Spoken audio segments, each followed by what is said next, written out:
लोकसभा चुनावों के नतीजों के बाद अखिलेश यादव का जोश बहुत हाई है। इसकी दो वजहें हैं। पहली तो ये कि एक लंबे समय के बाद समाजवादी पार्टी की बड़ी जीत है और इस बार एसपी के 37 सांसद जीते हैं, और दूसरी बड़ी वजह यह है कि इस बार समाजवादी पार्टी ने अयोध्या में बीजेपी को हरा दिया है।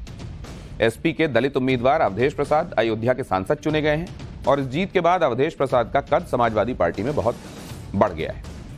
यही वजह है कि अखिलेश यादव संसद में अवधेश प्रसाद को विशेष सम्मान दे रहे हैं। सदन में उन्हें अपने पास बिठाते हैं, सदन से बाहर आते हुए उन्हें सहारा देते हैं। लेकिन इसी बीच अयोध्या की जीत से उत्साहित अखिलेश यादव ने ऐसी बात कह दी है जो उन्हें बहुत भारी पड़ सकती है। अखिलेश यादव ने अयोध्या के सांसद अवधेश यादव को अयोध्या का राजा कह दिया। माफ कीजिए, अखिलेश यादव ने अयोध्या के सांसद अवधेश को अयोध्या का राजा कह दिया और इस बात को सुनकर सबको हैरानी हुई, क्योंकि अयोध्या का राजा तो भगवान श्री राम को माना जाता है।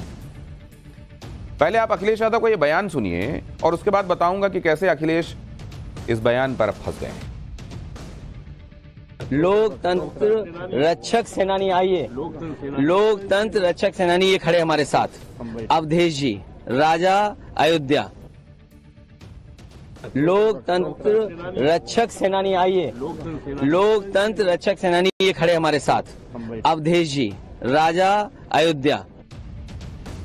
राजा अयोध्या, एक तो भगवान श्री राम को जहां का राजा माना जाता है वहां आप अवधेश प्रसाद जी को राजा बता रहे हैं, और दूसरे सेंगोल का विरोध तो आप इसलिए कर रहे हैं कि आपके मुताबिक वो राजदंड है और राज सत्ता का परिचायक है।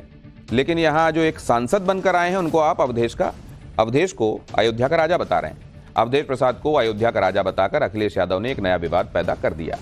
अखिलेश यादव के इस बयान से बीजेपी भड़की हुई है। बीजेपी के नेता इसे अखिलेश यादव की जीत का अहंकार करार दे रहे हैं। बीजेपी का कहना है कि पूरी दुनिया भगवान राम को अयोध्या का राजा मानती है और ऐसे में एक नेता अवधेश प्रसाद को अयोध्या का राजा बताकर अखिलेश यादव ने करोड़ों हिंदुओं की भावनाओं का अपमान किया है। पहले आप भारतीय जनता पार्टी के सांसद रवि किशन का यह बयान सुनिए। ये तो वही पार्टी है जिन्होंने ये सोची कि इनके प्रभु राम की तुलना उनके सांसद से करने लगे, जिससे पता चल रहा है कि मतलब सक्सेस हजम ही नहीं हो रही। अब सोची कि ये तुलना इनसे प्रभु राम की तुलना अवधेश जी इनसे करने लगे, तो आप इससे तय कर सकते हैं कि इन्होंने शुरू होते नहीं बोलते, शुरू नहीं हुए कि खत्म हो गए। लोकसभा सत्र शुरू होने के बाद सोशल मीडिया पर अखिलेश यादव और अवधेश प्रसाद के वीडियो बहुत वायरल हो रहे हैं और इसमें सदन के अंदर अखिलेश यादव ने अवधेश प्रसाद को अपने साथ बिठाया हुआ है ताकि सियासी रूप से यह सिंबॉलिक मैसेज दिया जा सके कि समाजवादी पार्टी ने अयोध्या में बीजेपी को हराया है।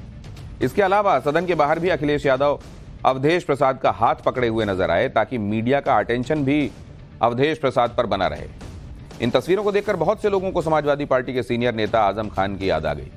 एक दौर था जब अखिलेश यादव के साथ आजम खान दिखाई देते थे, लेकिन अब आजम खान जेल में है और उनकी जगह अवधेश प्रसाद ने ले ली।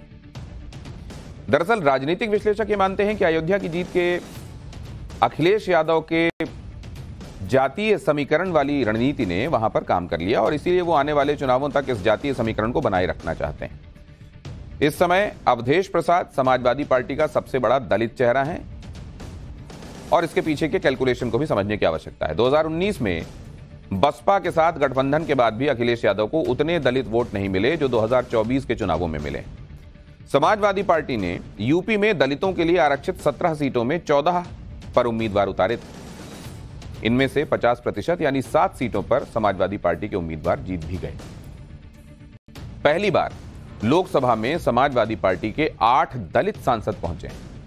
इससे पहले 2004 में मुलायम सिंह यादव के दौर में समाजवादी पार्टी के 6 दलित सांसद थे। 2027 में यूपी की सत्ता के लिए दलित वोटर बहुत बड़ी भूमिका निभा सकता है। इसीलिए अखिलेश यादव अवधेश प्रसाद के जरिए दलित वोटर को साधने की हर कोशिश कर रहे हैं, लेकिन अवधेश प्रसाद को अयोध्या का राजा कहने वाले बयान से सनातनी हिंदू की भावनाओं को ठेस पहुंची है।